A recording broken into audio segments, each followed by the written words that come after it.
Welcome to Military Combat Network. My name is Drakey, serving soldier in the British Army, currently in my 9th year. Okay, so if you're new to the channel, consider to subscribe, hit the like button if you do enjoy this content, and leave a comment. Okay, so I enjoy reacting to different militaries, their kit and equipment, and today we're having a look at our own British Army sniper equipment. Let's go. 5, 3, 2,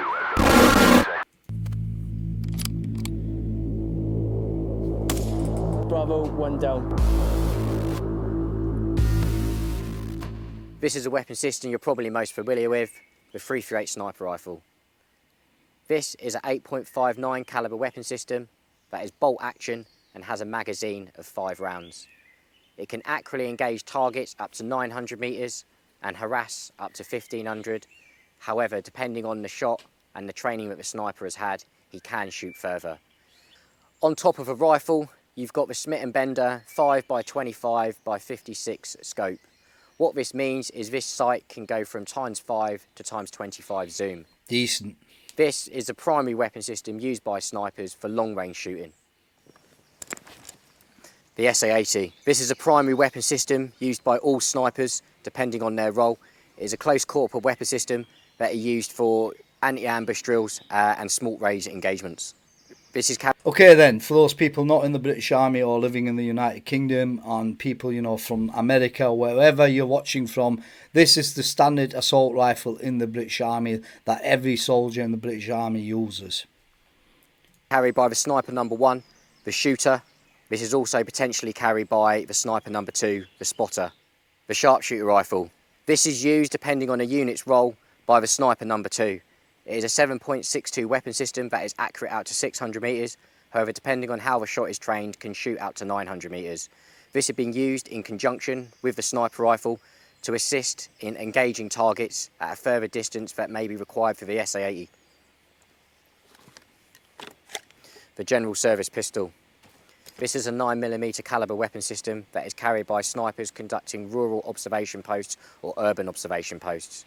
It can be again, this is a standard 9mm what you use in the British Army. Used in confined spaces. It can be used for roof or loft clearance drills and has a shorter reach from the SA-80, so it's a preferable weapon system for snipers for close quarter engagements. Binoculars, otherwise known as binos. These are what snipers carry as part of their observation kit. These are ×6 in magnification and can be used to pick up detail on what a person may be wearing, what a bunker position or a built-up position may look like, or for looking into built-up and rural areas. When the enemy of a position may be further away and the binos aren't good enough, you may need the spotting scope. This is a ×40 magnification sight that has exactly the same graticals inside that is on the sniper rifle. It can zoom in up to ×40 onto distances up to 1,000 metres. This is a critical bit of equipment when snipers are shooting from long distances and need to pick up the detail on the target area or confirm the enemy before taking the shot. The Kestrel 5700. This piece of equipment has 2 uses. Firstly, it holds all our internal ballistic data for the weapon system, so it can be used to assist the sniper for the elevation and the windage before taking the shot. The second use is it's used as a barometer. It can work out the wind speed, air pressure and humidity in the air to also assist a sniper on any variables he may need to use. This piece of equipment is critical for snipers as it assists them in all variables. Nice bit of kit, never seen it before. And conditions before taking any shots. To assist the sniper shooting at night, we have 2 optics that can be used. The first is the stick sniper shooting sight. This is a thermal sight that can be fitted onto the end of a weapon system to assist the sniper identifying targets or positions at night. It can assist the sniper in accurately engaging up to 600 metres. The second optic we have is the Simrad night sight. This is an image intensifying piece of equipment that can help the sniper identify a position or enemy up to 400 metres at night. The last piece of equipment we have is the laser rangefinder. This is used to assist snipers in lasing targets and working out the distance up to 1,500 metres. However, depending on the weather conditions, this can be increased. All of this equipment is vital for any sniper to operate effectively on the battlefield.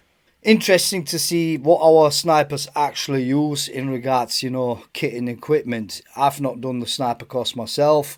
My regiment, we've got snipers. All the other infantry battalions and regiments, they've got snipers. Obviously, one thing I do know is it's very hard to get onto the course, and that's because it's limited to numbers. So for instance, if a course is running and you've got 20 spaces, then those 20 spaces are getting divided between all the other regiments. So you're lucky if you get maybe 2 or 3, maybe 4 people from one regiment onto the course. So yeah, very limited. So if there's any snipers, ex-snipers from other countries, leave a comment in the comment section. Let me know what type of kit and equipment you use. What do you think of the British Army's kit and equipment? It'd be interesting. We're the guys that stink, we smell, and we're covered in mud, cam cream all over our faces, and we're going forward to bite the enemy and allow ourselves to see what they're doing. Okay. When I first joined the army, I was 19 years old. I played video games. Okay, so it said infantry there. It's a common misconception here. A lot of people think you have to be infantry to be a sniper, and that it couldn't be further from the truth. My regiment, which is the Light Cav Reconnaissance Regiment, we've got snipers, and so have other Light Cav regiments. Okay, let's carry on watching this. I'd sort of said to myself, I don't really want to leave home because Doctor Who's on. So I sort of didn't really want to get out of my comfort zone. It was only through my chain of command spotting little things that I did myself. I was quite meticulous with things. From there, I was able to get selected to go on a training cadre and get almost built up into this person that could potentially be a sniper. And then from there, I passed that cadre and went on to training for a sniper. For me, a sniper is someone that locates, observes, and destroys key enemy personnel and equipment with indirect and direct precision fire. So when we're in the screen, we're looking to go forward and pinpoint any enemy personnel, equipment, transit routes. So transit routes being where the people can move across, and ensuring that when we go and do this job and we're forward ahead of the battle group, we're able to provide as much information back so that when the companies come forwards, they're able to say, this is what we're going to do, this is how we're going to do it, and this is why we're going to do it. It's pretty cool, huh? The amount of information required is double what you would expect a normal soldier to need and to know. When it gets into ballistics and understanding how a round flies through the air, there's 3 phases of flight: supersonic, transonic and subsonic. At supersonic flight, you're looking at a speed of 1,340 feet per second. Once it gets past that, it's going into transonic phase, which is at around about 1,200 feet per second. Once it's dropping from 1,200 feet per second in the transonic phase, where the bullet is unstable, we're getting into the subsonic phase of flight, where we're looking at around about 1,000 feet per second to 800 feet per second. So basically what it means by that then, during a sniper cadre, you take a lot of information on board throughout those weeks on the course, basically information overload. And we're looking at how the round acts within each 3 of those phases, and allowing us to understand that when we do our job, we need to know all of that information.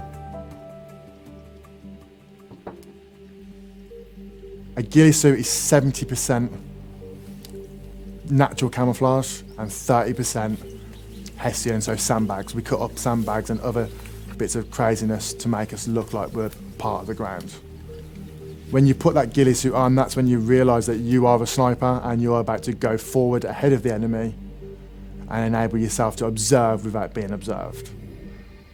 They don't normally weigh that much, but once they get wet, it can be very, very tiring, and it can be very smelly. The worst part about being a sniper is the cold. You're going to be lying in a position for as long as needed. It doesn't matter whether it rains, it snows, you're staying on that position until you can provide as much information for your friends, so that when they come through and they have to do their job, you're able to say, this is everything. And it's through adversity that you gain as much information as possible.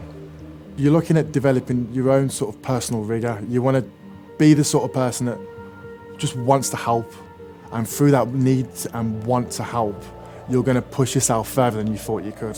You're going to enable yourself to go into that horrible bit of dead ground, lie in bushes of nettles or that bit of mud, get as cold and miserable as possible, so that when your friends come through to do the attack, you're able to say to them, this is everything I've got for you, go and finish the job.